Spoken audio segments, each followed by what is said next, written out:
через 5 лет в индустрии вендинга зарабатывать будут не те, кто купил автомат подешевле, а те, кто уже сейчас выбрал правильную фабрику, правильную технологию и правильную модель управления. Я приехал на Asia Vending and Smart Retail 2026 в Гуанчжоу. И здесь я нахожусь по заданию нашего клиента, который хочет не просто найти каких-то поставщиков и фабрик с дешевыми товарами и вендинг-автоматами, а понять, какие новые технологии и тенденции появились на рынке вендинг-автоматов за 2025 и начало 2026 года. Про это и буду рассказывать в этом ролике.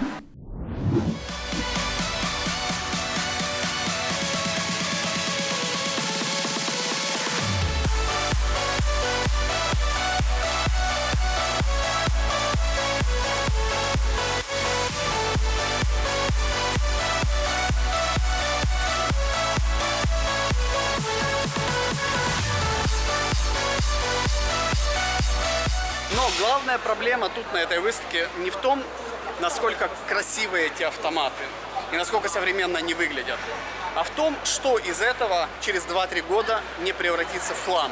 Что будет стабильно работать, стабильно приносить деньги, соответствовать современным тенденциям и что хорошо встроится в рынок, который на данный момент есть в вашей стране. Моя задача на этой выставке не только приобрести дополнительную экспертность, но и для нашего клиента провести настоящую B2B разведку. Отделить фабрики от торговых компаний, понять, кто как можно раньше начал внедрять и уже имеет успехи во внедрении искусственного интеллекта и прочих современных технологий. Понять, кто действительно производит основное оборудование и ключевые узлы, кто производит программное обеспечение. Может ли это быть соединено в рамках одной компании или для этого необходимо искать разные компании. Разобраться в этом рынке более глубоко, понять новые тенденции. Так, сейчас у нас вот такая компания TCN. Компания находится в соседней провинции Хунань. Довольно большой у них стенд с двух сторон.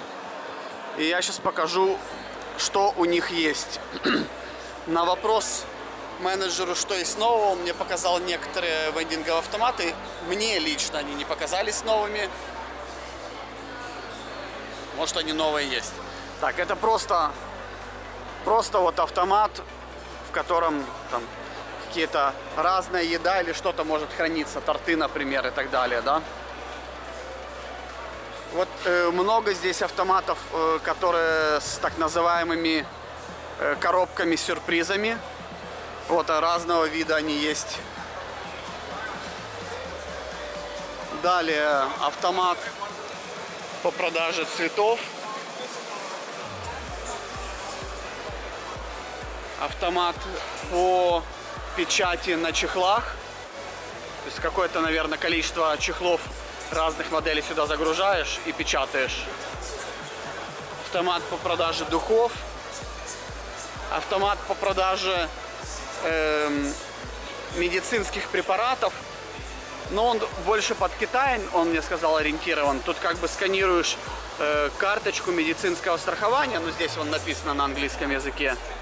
И оно там, наверное, списывает или как-то там проводит некое распознавание и выдает лекарство, если оно у него в наличии есть.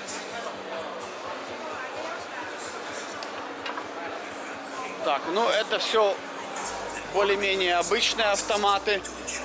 Дальше. Это аппарат по приготовлению пиццы, либо фастфуда, но я тоже считаю, что, наверное, он не прям новый. Вот.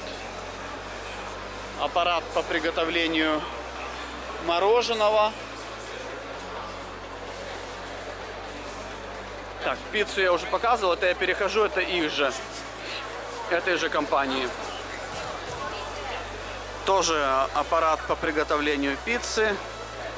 Аппарат по продаже готовой еды.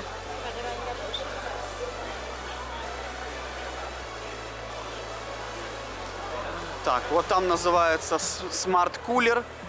Это первое, что он мне показал, но опять же, когда я спросил его что-то новое, но опять же я не считаю, что прям новое.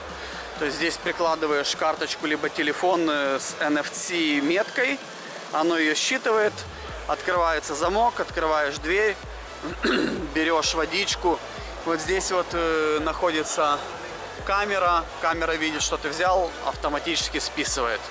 Но тоже я бы не сказал, что это новая система. Вот, кстати, для понимания, вот эти камеры. И он мне прям заходил в систему, вводил админский пароль, и видно было это видео, которое снимает она. Камера это.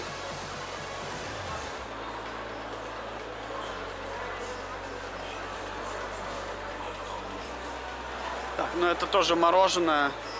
Ну, в принципе, вот так. Эта компания занимается вендинговыми автоматами 23 года. Судя по видео, с их производственного цеха довольно большая.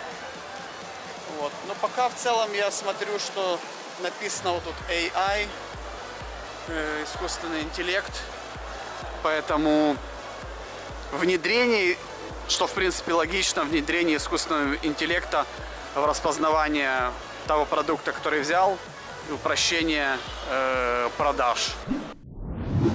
Кстати, из новых тенденций, ну как новых, тоже в Китае это видел уже последние пару лет. Наверное, конечно, в наших странах не так сильно распространено. То есть это робот, который для торгового центра, он ездит, привлекает клиентов зайти в торговую точку. Также он может работать в кафе, развозить еду вместо официанта. И также их приспосабливают для отелей, для того, чтобы ту еду, которую доставили в отель, они уже поднимали там на какой-то этаж и передавали человеку. Не знаю, насколько это актуально в других странах, но в Китае так делают. То есть в Китае, если ты заказал доставку еды, ее принесли, вот такой вот робот тебе ее принес и так далее. Он сам поднимается в лифт, ну я неоднократно сам это наблюдал. И вот тут вот такие вот роботы. Так, это у нас компании Шэньчжэня. Занимаются они вот подобными роботами. Ну вот тут есть, кстати, QR-код при желании. Да, можно добавиться. Ну и вот тут показано, то есть какие-то коробочки можно ложить и так далее. Разным образом их программировать, разную площадь ставить для того, чтобы что-то доставлять. Под что это приспособить, это уже, конечно, зависит от человека. То есть это вот и автоматический уборщик, вроде большого робота-пылесоса промышленного, так скажем. Вот, то есть можно подумать, ну, либо почитать, да, то есть доставка, ресепшн, уборка, реклама. Ну и вот для заведения общепита, отелей, больниц, торговых центров, рынков, как бы каких-то зданий по предоставлению того или иного сервиса, государственных или нет, аэропорт, школа, любые другие подобные учреждения, клининг, встреча клиентов и так далее.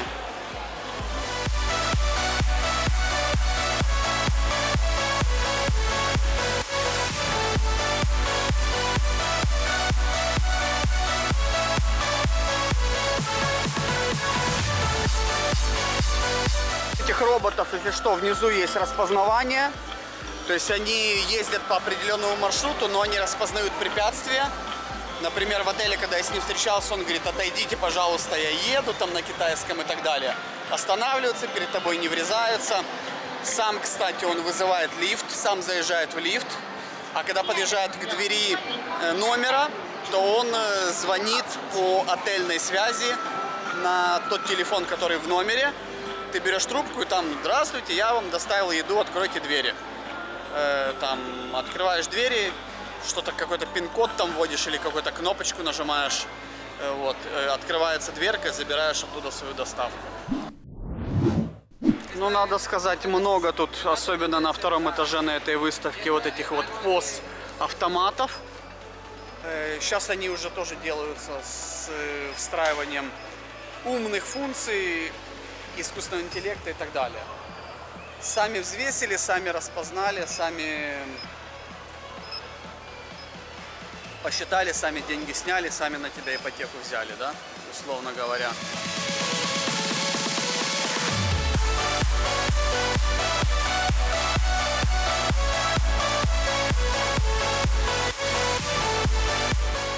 Это вот некие компьютеры, которые можно устанавливать, допустим, на промышленной кухне или в каком-то цеху, потому что они защищены для того, чтобы их там разными пальцами грязными, возможно, мокрыми и так далее, они будут подвергаться воздействию, там, возможно, повышенной влажности, температуры или чего-то такого, и с ними будет все окей. Назвали они это промышленный компьютер. Я вот только что узнал. Кстати, интересная фабрика. Нету здесь минималки. Можно произвести даже от одной штучки образца. И, в принципе, даже если это будет не образец. И можно прислать им свое программное обеспечение. Они примерно за неделю его встроят на свой хард. И нет у них каких-то... Есть и стандартные модели, но не обязательно их покупать. То есть можно сказать, какое количество необходимо внутренней памяти, оперативки, вставлять или не вставлять там функции NFC, бесконтактной оплаты, искусственного интеллекта и так далее. То есть это некое такое как бы производство, как будто бы компьютеров с определенной направленностью, с вашим софтом, вот, и от одной штуки. Это разнообразные аппараты для приготовления еды, какой-то более-менее нормальной. Здесь, конечно, заточено под китайскую еду. То есть вот здесь вот еда, рис в горшочке. Но, наверное, у нас какую-то подобную еду тоже можно приготовить.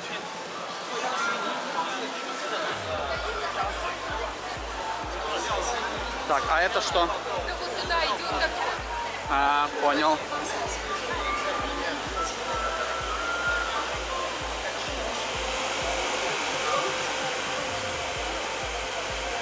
А, это он уже приготовил порцию на выдачу. То есть вот он отдельно выдает бульончик для лапши. Посмотрим. 3000 ватт. То есть 3 киловатта. В режиме ожидания. А вообще от 7 до 11 киловатт. 6 минут он тратит на порцию. Надо сказать, не быстро. В общем, я спросил, можно ли переделать эти устройства для того, чтобы делать западную еду, а не китайскую. Они сказали да, но все-таки это заточено на лапшу. Это фабрика из города Лиучжоу, довольно развитой промышленный, основной промышленный развитой центр провинции Гуанси. Там автомобили Улин производят и так далее. Хороший город. И здесь вот они вот пока что, так скажем, популяризируют свою местную лапшу, но это можно переделать на другое. Вот без корпуса это может смотреться вот так вот. В корпусе может смотреться вот так вот. И надо сказать, что здесь интересный стенд. Здесь люди прям, как бы заказывают эту лапшу. Прям реально ее едят. То есть это не разработки, а нечто работающее. По нашей статистике выходит так, что 79% зрителей нашего YouTube-канала смотрят ролики, не подписываясь. Если вам это интересно, если вы предприниматели, то, я думаю, имеет смысл подписаться, поставить лайк, или, может, даже поделиться с тем, кому это может быть интересно. Потому что такой тематики, таких роликов не так уж много в YouTube. Так, вот такой вот аппарат. Я такой уже видел. Да, в нем чего-то сложного нету. Он делает кофе, делает мороженое. Может делать около 200 стаканчиков без добавления материала. Вот. В 40-й контейнер входит 15 штук. Вот. Сборки не требует, поставляется сразу в готовом виде.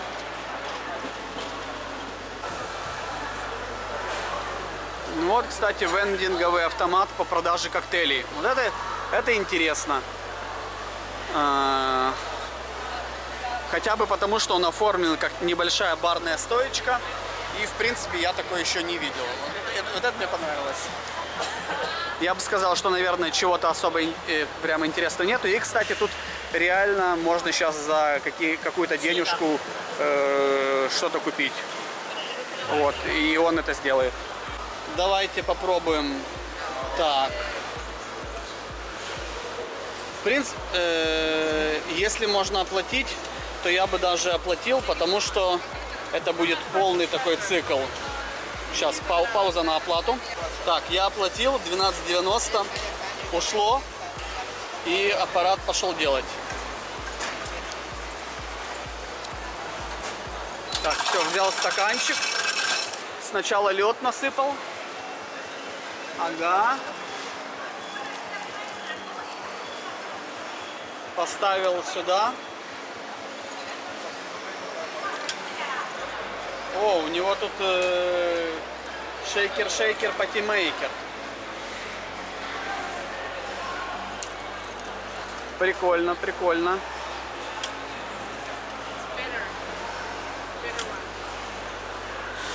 Это сейчас 真正的有敬酒，不是模仿的。这个我昨天喝了10分钟。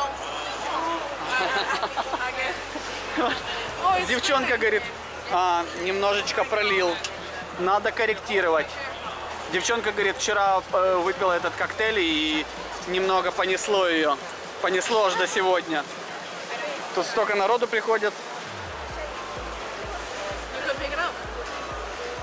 做好了。谢谢。Так, а что я заказывал, походу, негрони, но, правда, я за рулем, поэтому я пить его не особо буду. Но, короче, он сделал, и тут реальный алкоголь. Да. Ладно, попробую.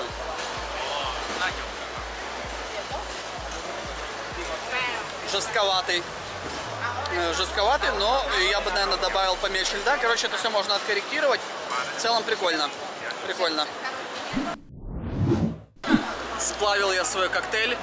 Буду покупать чехол. Правда, не на мой телефон, но на какой-то.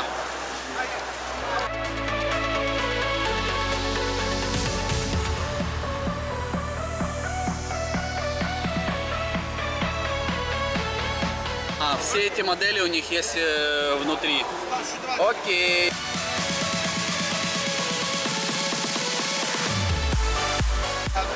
То есть тут я поместил фотографию, тут есть искусственный интеллект, который может немножечко там ее подправить, исправить, добавить фон и так далее.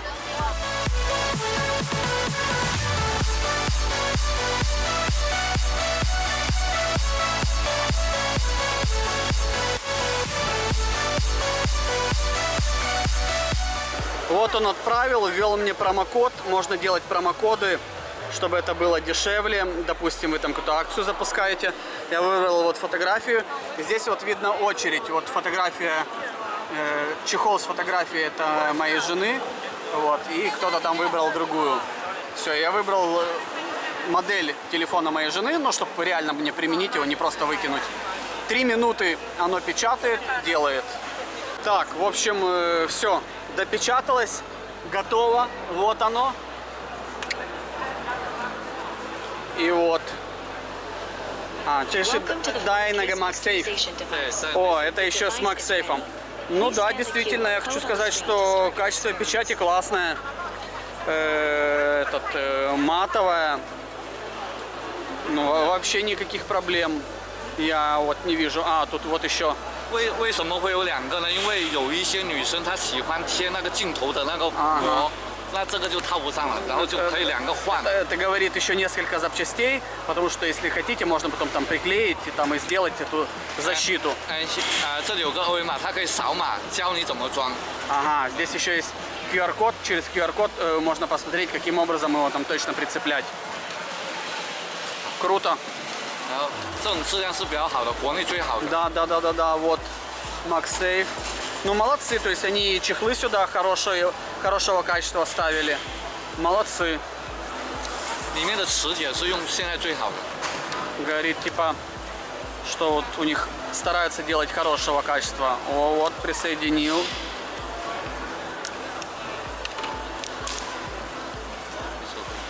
Я понял, круто. 好，谢谢。这个也给你，因为这个还有一个可以替换的。Да. поменять еще можно вообще. Ну, я добавился, в общем, если что. Конечно, потом запросите, я вам скину, но вон можете посмотреть, как называется компания. Можете при желании самостоятельно обращаться. Находится, кстати, в Гуанчжоу, в районе Ливань, где и наша компания зарегистрирована. Так, здесь автомат по продаже просто моделей машинок. Ну, чего-то сверхъестественного нету. С пандочками разная.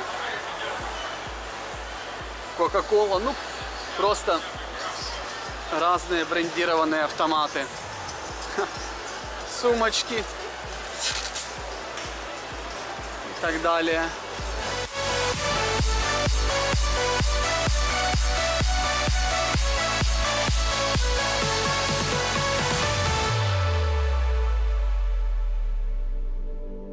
Прикольная машина. Она собирает из маленьких одинаковых квадратных кусочков, назовем это лего конструктора, вашу фотографию, либо то изображение, которое вы в нее загружаете. То есть у нее есть разные цвета, и она из них собирает что-то. Кстати, здесь использованы японские роботы Kawasaki.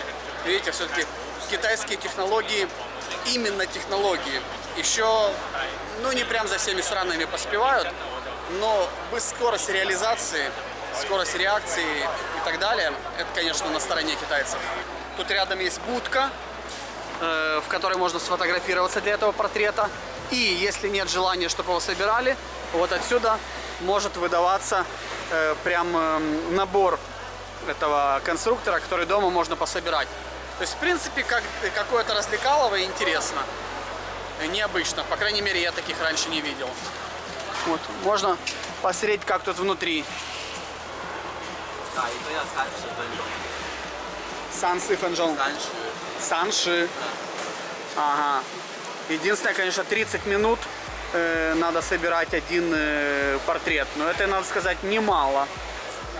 Прям таки немало.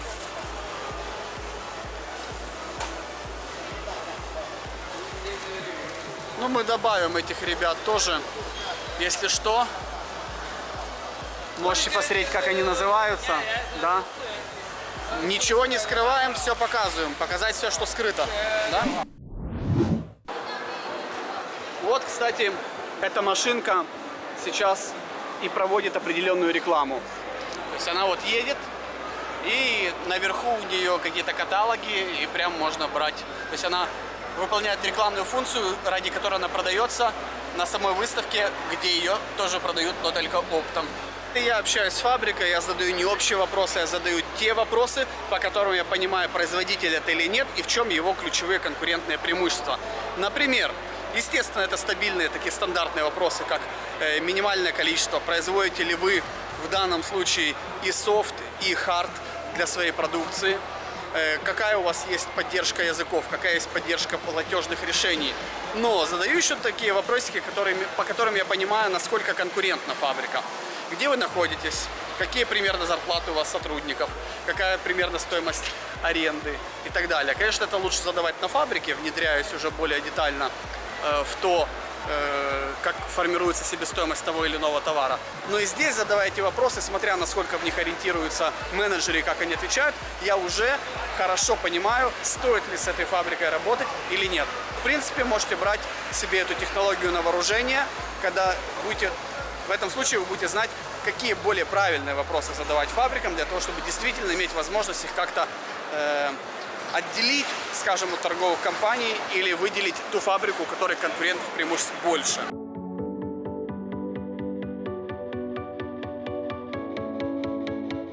Помогаем бизнесу понять еще до поставки, стоит ли заходить в проект, где в нем кроются риски, где в нем можно потерять деньги, какова будет его операционная управляемость и прочие важные детали.